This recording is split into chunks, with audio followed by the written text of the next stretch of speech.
Hey guys, welcome back. Today I told you we're going to shift gears and not look at sonnets now. We're going to be working on pastoral poetry.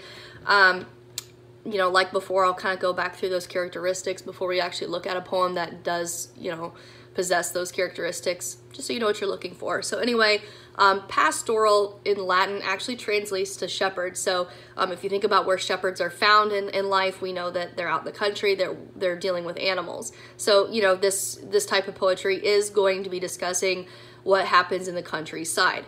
However, it's going to be very different than what we know the countryside to be like. In fact, pastoral poetry sort of idealizes the countryside. It makes it out to be much more beautiful and easy kind of going and just sort of more romantic than what we know country actually is.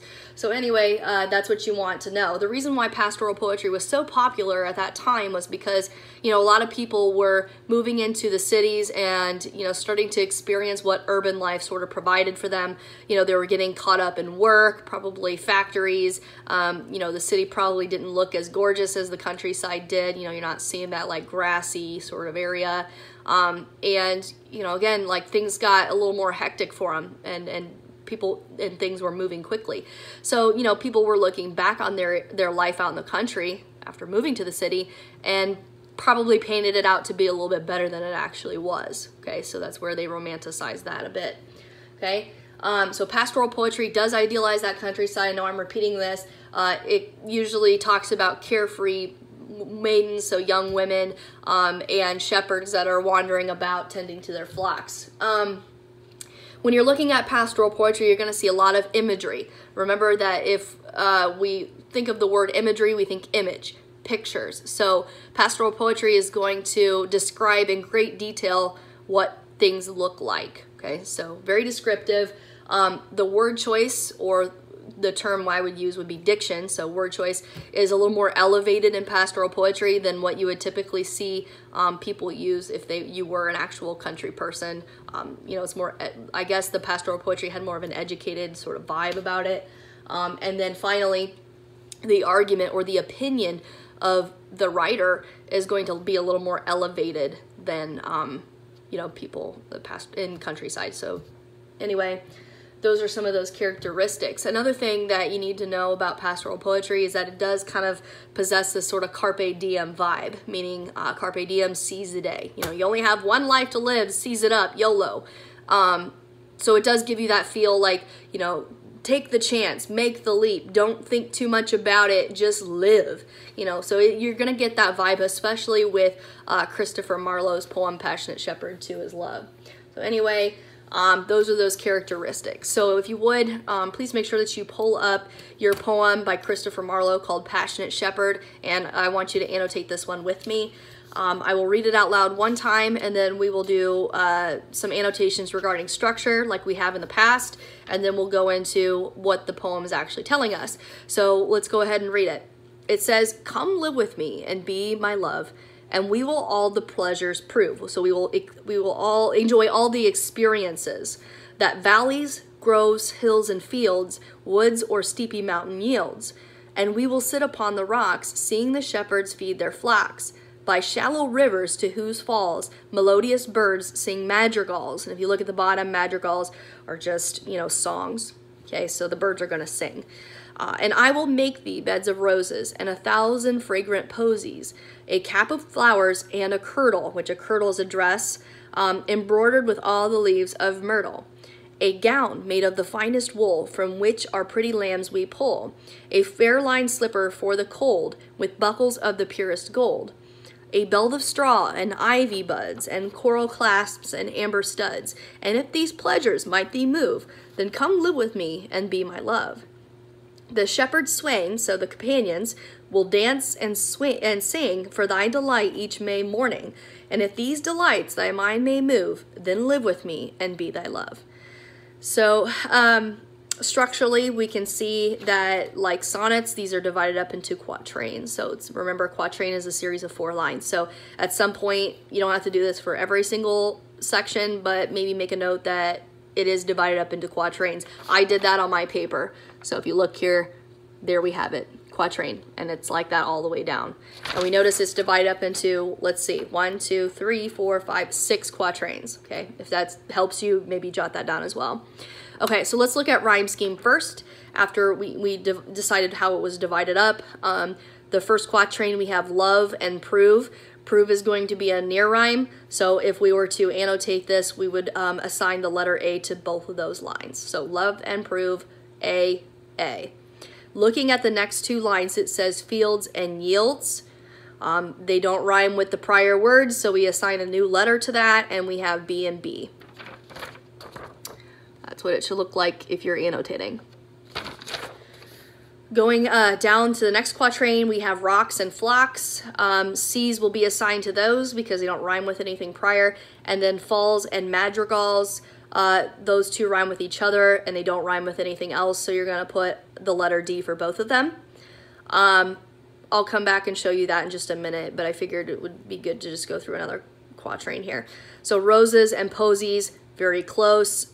Definitely want to argue that they rhyme together. So E's for both of those, roses E, posies E.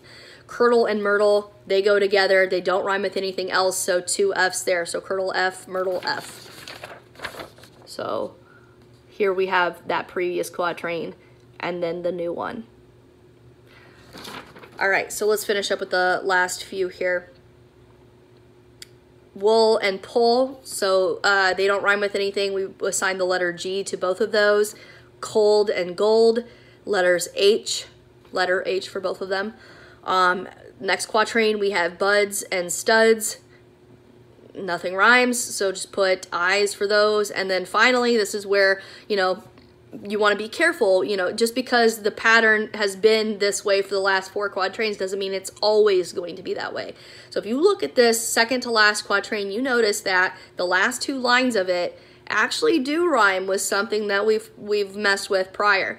In fact, it's actually the first 2 lines of the whole poem. Love and prove. They work with that. So we're not going to write J's here. We're going to actually go back and write letters A. The letter A for both of them. So there we have it. So it's not I-I-A-J-J, it's I-I-A-A. Okay. Final quatrain, sing and morning. Now nothing there does rhyme with anything in the past, so we're going to put 2 J's there. And then again, be careful because they do go back, the author goes back and repeats what he has said before. So move and love, those would be A's. So I'll show you what that looks like here. And that should take care of you in terms of rhyme scheme. Okay. So let's go into what the poem is actually trying to say to us. The first quatrain says, come live with me and be my love, and we will all the pleasures prove that valleys, groves, hills, and fields, woods, or steepy mountain yields. You know, right off the bat, we have kind of a command here. He's telling her, come live with me, be my girlfriend. And he kind of says that if you do come over here and be my girlfriend, that we will experience a variety of wonderful things. You know, this is kind of showing us that this is in fact a pastoral poem because it's starting to describe the countryside. So let me just repeat some of those things. They're going to experience pleasures of nature like valleys, groves, hills, fields, woods, mountains. So, you know, the beginning of the imagery here. So if you live with me, this is what we can see out in the country.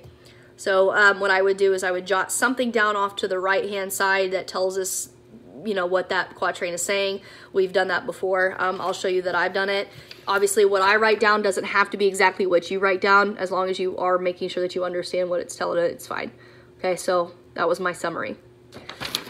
All right, the next quatrain says, and we will sit upon the rocks, seeing the shepherds feed their flocks, by shallow rivers to whose falls melodious birds sing madrigals.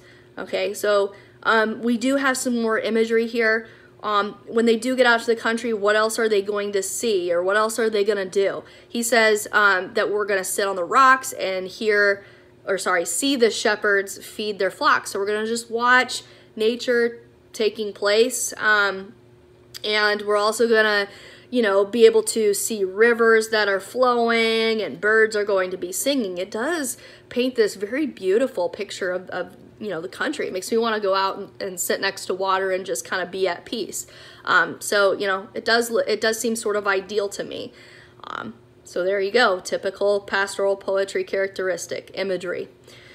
Next quatrain, we have, I will make thee beds of roses and 1,000 fragrant posies, a cap of flowers and a kirtle, embroidered all with leaves of myrtle.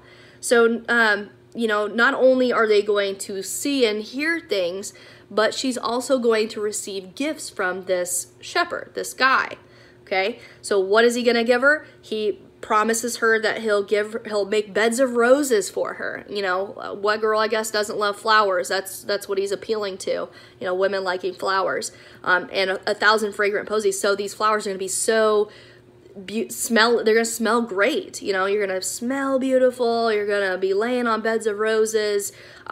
He's also promising her that he'd give her a cap of flowers. I like to think of this as probably just like a garland that would go around her head.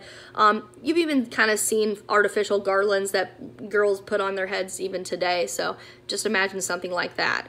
He also promises her a kirtle, which if you look at the notes, it says a dress or a skirt. So I'm actually going to give you clothes too. So clothes and flowers. Again, he's appealing to, you know, what girls like. So anyway, your dresses are going to be elaborately embroidered, so they're going to look even beautiful. Okay. Again, make sure that you're jotting these little notes down off to the side so you know what it's saying. I've done that. I'm showing you again what my notes look like on the other side. Okay, so the next quatrain, it says, a gown made of the finest wool, from which our pretty lambs we pull. Fair lined slippers for the cold, with buckles of the purest gold. So he, in this quatrain, continues to make materialistic promises to her, okay? So he's assuming that, you know, she likes things. And one of those things would be, you know, gowns that are made with quality material, so the best wool. Not only that, but you're going to get slippers, like fair lined slippers, so they're going to be lined probably with something like fur, be nice and expensive, and then buckles of the purest gold. So your slippers are even going to have golden buckles, and that would be a little more expensive to give somebody. Another thing that I wanted to point out to you, so not like it's sort of out of keeping with this poem, look at that third line in this quatrain. He says, fair lined slippers for the cold. This is where, like, it's a very subtle thing, and a lot of people would overlook this, but this line sort of doesn't fit in with all the other idealistic descriptions, because if you know, you live out in the country and you look at all the things he says before, he's kind of depicting the country to be sort of this warm, sort of springy feel, but here he's pointing out that he's going to give her slippers for the cold. So cold's not really an ideal characteristic, so keep that in mind. So not everything about the country is going to be perfect. Okay, I don't know if he intentionally did that or not, but there you go. So another thing that I wanted to point out to you is that the buckles that he promises her are, you know, items that you wouldn't typically find out in the country. This is something that would have to be manufactured in an urban setting, so like the city or a town. So, so not everything that he says that he's going to give her comes from the country and the country alone. Okay, make sure you keep that in mind, especially with this next quatrain. So it says, a belt of straw and ivy buds with coral clasps and amber studs. If these pleasures may thee move, then come live with thee and be my love. So the second to last quatrain, what is he promising her? More materialistic things, okay? He moves on to belts of straw, ivy buds. He also starts to talk to her about jewelry. So coral clasps, amber studs. You know, so he's got flowers, he's got clothing, he's got jewelry. Man, he's really, really desperate to get this girl to come be with him and be his girlfriend. So anyway, he says, if you like these things, yeah, come be my girlfriend. I got you. Okay.